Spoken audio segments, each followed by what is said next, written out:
waxa uu isku diyaarinayaa shaqo muhiim ah laakiin ma ahan faa'iido doon waxaase uu isku diray hawl mutadawacnimo ah kani waa Axmed Aadan Xaashi waa wiil dhalinyaro ah waxa uu dhawaan Muqdisho uu ka bilaabay wacyigelin ku aadan khatarta uu leeyahay tahriibka Axmed waxa uu aroor walba uu ka soo baxaa hoygiisa oo ku yaala degmada Warta Nabadda ee gobolka Banaadir xaafadaha dariskiisa iyo goobaha waxbarashada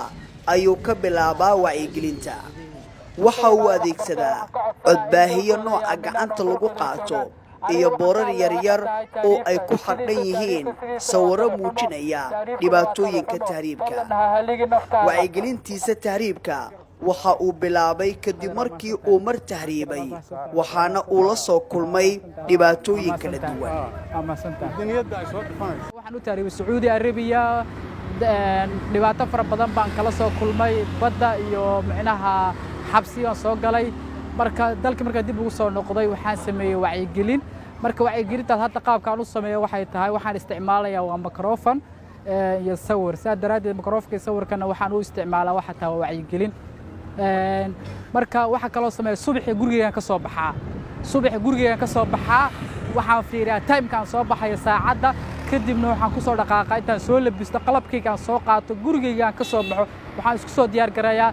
daily shaqadeedo ahayd inaan wacyigelinteedaan bilaabo inta uu socdo Axmed ma adeegsado wax gaadiid ah waxaana mararka qaarkood uu gaaraa degmooyin fogfog oo ka tirsan gobolka Banaadir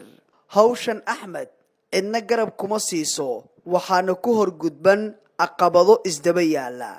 caqabadaha haysto waxa kamid ah microphone-kan aad arkaysaan waa tobar caaro oo qof aan ka soo qaatay haddaan aniga isku xilqaamo oo aan sawirkan daabacdo 2 xabba 3 xabba haddaan daabacdo inta kale ay hartay waxaan u baahanahay in la iga saacido qolada boorarka ama dad kale iga saacidi karaan way jiri karaan marka culays fara badan baa iska jira muxuu ah waad wareegaysaa marka aniga waxaan sameynayana waa wax u baahan bulshada inay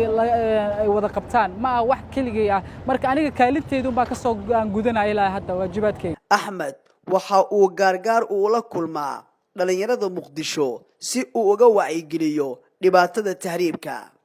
waxa uu la wadaagaa sawirrada ka hadlaya khatarta tahriibka haddaba sidee ayay u arkaan dhalinyarada Muqdisho Axmed barnaamijka ma sha Allah wallahi wacyigelin oo fiican waaye waxa ku leeyahay Axmed hore u soco dhalinyarada si fiican u dhiirigeli insha Allah waxa rajeynaa dhalinyarada inay ayagana wacyigelin si fiican u qaataan runtii Axmed uu ku maadsan yahay barnaamijkan uu soo saaray sidoo kale wuxuu faa'iido u leeyahay dhammaan dhalinyarada Soomaaliyeed ama ha joogaan dalka ama ha ka baxaan hadda muhiimaddu waxay tahay qofka inuu dareemo qiimaha dalkiisa uu leeyahay waxay sugayaan hadda bixitaanka waxaa jira cudurro badan oo hadda laga sheeganayo uu leeyahay coronavirus-ka sababtoo ah cudurradaas dadkii lahaaya daawo u lahaa haddii aad doonato waa dhibaato ma ahan oo kaliya in Axmed wacyigelinta uu ka sameeyo Muqdisho waxaase uu hore uga sameeyay magaalada Hargeysa isagoo wadooyinka iyo darbiyada Hargeysa ku sawiri jiray boorar wacyigelin ah sidoo kale waxa uu qorsheynayaa in dhawaan uu gaaro magaalada Boosaaso Muqdisho kaliya ma aha waxaan ku soo sameeyay Hargeysa oo yani sawir dhajinta ah sawiradaas aan u isticmaalay macna Hargeysa gudaheeda darbigan ku dhajinayay marka sawiradaasina waxaan u adeegsanaa waxay tahay ololo wacyigelinta qayb kamid ah u adeegsanayay marka saa daraadeed barnaamijkan aan isticmaalayo waxay tahay waa wacyigelin oo dhalinyarada inay xanuunkaas aynan arkin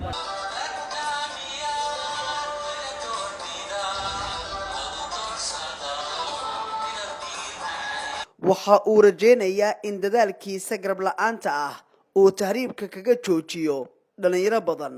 si loo yareeyo dhibaatooyinka da'yarta ka soo gaadha tahriibka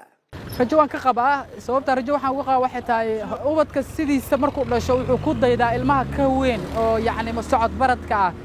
marka ku dayashada bilaadanka waxa weeyaan wax weyn marka maadaama aniga dhibkii aan soo arkay waxaan aaminsanahay ka kale markuu ii arko waxaan aan sameeyay inuu yiraahdo Axmed wuxuu ka sheekeenayo waa rune bal aan iska dhaafno marka taasna waa wax muhiim ah oo mar walba aan u joogtay kamid tahay